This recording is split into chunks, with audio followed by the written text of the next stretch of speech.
Futuhul Ghaib, pembuka tabir kegaiban. Sebuah ajaran tasawuf, Syekh Abdul Qadir Jailani. Ajaran ke-27. Anggaplah kebaikan dan kejahatan itu sebagai dua biji dari dua dahan yang berbeda, tetapi berasal dari satu akar yang sama. Satu dahan mengeluarkan buah yang pahit, sedangkan satu dahan lagi mengeluarkan buah-buah yang manis. Oleh karena itu, tinggalkanlah kampung dan pasar tempat buah-buahan itu dijajakan dan jauhkanlah dirimu dari orang-orangnya. Pergilah ke akar itu sendiri, jadilah penjaga akar itu dan dapatkanlah pengetahuan tentang kedua dahan dan buah tersebut serta tentang sekitarnya, kemudian tetaplah kamu tinggal berada dekat dahan yang mengeluarkan buah-buahan yang manis. Makanlah buah yang manis itu dan jadikanlah ia sumber kekuatanmu. Jauhkanlah dirimu dari dahan yang mengeluarkan buah-buahan yang pahit, karena buah-buahan itu mungkin dapat meracuni kamu. Jika kamu bersikap demikian, maka akan selamatlah kamu dari semua kejahatan, karena kejahatan dan bencana itu datang dari buah-buahan yang pahit itu. Jika kamu menjauhi akar itu dan berada di tempat-tempat yang jauh, lalu buah-buah itu dibawa ke hadapanmu setelah dicampur adukkan antara buah-buah yang manis dengan buah-buah yang pahit, sehingga kamu tidak lagi dapat membedakannya, kemudian kamu terus memakannya, maka mungkin kamu akan mengambil buah yang pahit dan terkena racun buah yang pahit itu. Jika pada mulanya kamu memakan buah yang manis lalu manisnya itu masuk meresap ke dalam tubuhmu dan kamu mendapatkan manfaat darinya serta menjadi bahagia, maka besar kemungkinan kamu tidak akan merasa puas dengannya dan besar kemungkinan pula kamu akan memakan buah yang pahit, sedangkan kamu tidak yakin bahwa buah yang kamu makan itu adalah buah yang pahit, sehingga kamu akan mengalami apa yang telah aku katakan, yakni keracunan. Oleh karena itu, tidaklah baik kamu menjauhkan diri dari akar dan tidak tahu tentang buah-buah itu. Keselamatan akan kamu dapatkan, jika kamu berada dekat akar itu. Kebaikan kejahatan adalah ketentuan Allah yang Maha Kuasa. Firman Allah, mereka berkata, dirikanlah suatu bangunan untuk membakar Ibrahim, lalu lemparkanlah dia ke dalam api yang menyala-nyala itu. QS 37/97.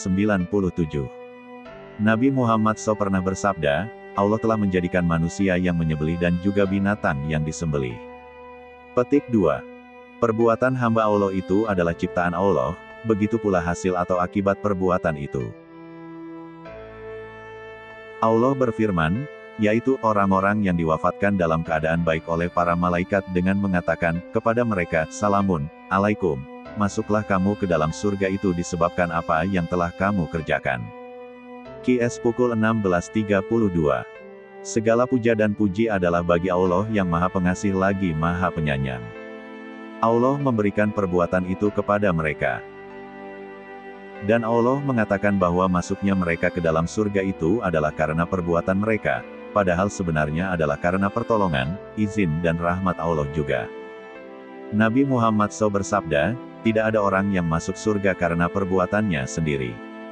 Beliau ditanya, apakah engkau juga tidak, wahai Nabi Allah?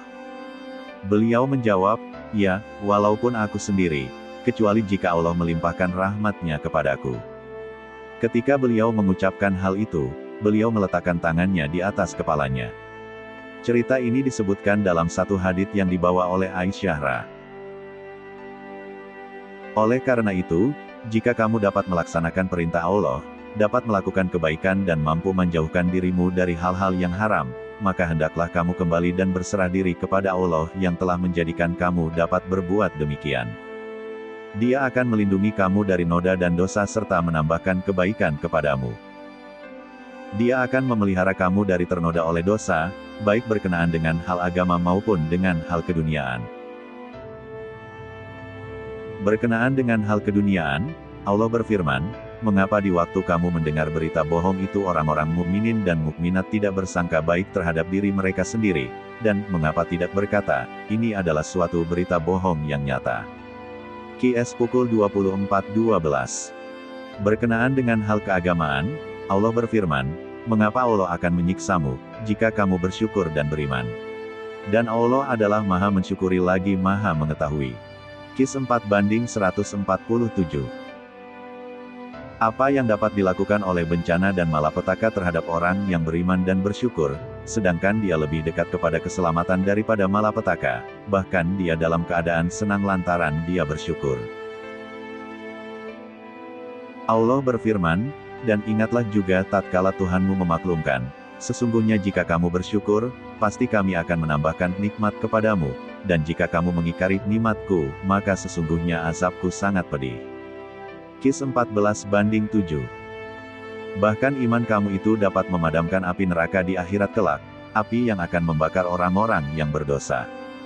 Dapatkah iman itu memadamkan api malapetaka dalam hidup di dunia ini? Dapat. Ini telah dirasakan oleh orang-orang yang beriman kuat dan oleh orang-orang yang telah mencapai derajat wali dengan izin dan pilihan Allah sendiri. Setiap orang tidak akan lepas dari malapetaka yang menimpanya, tetapi hal ini dapat diatasi dengan keimanan yang benar-benar. Keimanan setiap orang akan diuji dengan malapetaka, bencana, kesusahan dan penderitaan, tetapi semua itu hendaklah diatasi dengan keimanan yang kuat. Orang yang lulus dalam ujian itu dapat membersihkan dirinya dan dalam dirinya akan timbul semangat tauhid, hatinya akan dipenuhi dengan ilmu hakikat dan rahasia-rahasia Allah yang gaib lalu orang itu pun akan bertambah dekat kepada Tuhan semesta alam. Hati itu diibaratkan sebagai sebuah rumah dan rumah itu tidak boleh dihuni oleh dua orang, tetapi rumah itu harus dihuni oleh yang satu saja, yaitu Allah. Allah berfirman, sekali-kali Allah tidak menjadikan bagi seseorang dua buah hati dalam rongganya, dan dia tidak menjadikan istri-istrimu yang kamu sihar itu sebagai ibumu, dan dia tidak menjadikan anak-anak angkatmu sebagai anak kandungmu sendiri. Yang demikian itu hanyalah perkataanmu di mulutmu saja. Dan Allah mengatakan yang sebenarnya dan dia menunjukkan jalan yang benar. Qs 33:4. Allah juga berfirman, dia berkata, sesungguhnya raja-raja apabila memasuki suatu negeri, niscaya mereka membinasakannya dan menjadikan penduduknya yang mulia jadi hina, dan demikian pula lah yang akan mereka perbuat. Qs 27:34. Mereka menghinakan orang-orang yang mulia dan menyusahkan orang-orang yang senang. Jika hatimu dikawal oleh setan dan oleh hawa nafsumu, maka hati itu pun akan mengawal anggota-anggota badan lalu melakukan hal-hal yang tidak senonoh. Jika hati itu telah dibersihkan dari perkara-perkara tadi, maka iman akan subur dan hati itu pun akan diduduki oleh tauhid, iman dan ilmu Allah. Semua ini baru akan didapati setelah menempuh berbagai cobaan dan godaan. Nabi Muhammad pernah bersabda, kami, para nabi adalah golongan yang paling berat diuji, sedangkan yang lainnya adalah sesuai dengan taraf mereka. Petik 2. Nabi juga bersabda, aku lebih mengetahui Allah daripada kamu dan aku lebih takut kepada Allah daripada kamu. Petik 2. Orang yang dekat kepada raja harus selalu waspada dan bersopan santun. Apabila derajat di sisinya dinaikkan, maka resikonya pun semakin besar, karena orang itu harus berterima kasih kepadanya, mengabdikan dirinya kepadanya dan jika sedikit saja dia menyeleweng dari perintahnya, maka berarti dia menentangnya. Allah berfirman, hai istri-istri Nabi, barang siapa di antara kamu mengerjakan perbuatan keji yang nyata, niscaya akan dilipat gandakan siksaan kepada mereka 2 kali lipat. Dan adalah demikian itu mudah bagi Allah. Qs 33:30. Allah berfirman demikian kepada mereka, karena karunia-Nya kepada mereka telah disempurnakan dengan membawa mereka berada di sisi Nabi. Bagaimanakah kedudukan seseorang yang dekat kepada Tuhan? Allah Maha Tinggi dan tidak ada sesuatu pun yang serupa dengannya. Allah berfirman, Dia pencipta langit dan bumi, Dia menjadikan bagi kamu dari jenis kamu sendiri berpasang-pasangan dan dari jenis binatang ternak berpasang-pasangan pula dijadikannya kamu berkembang biak dengan jalan itu.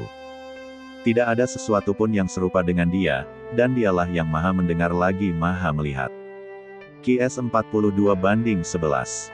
Bersambung ajaran ke-28.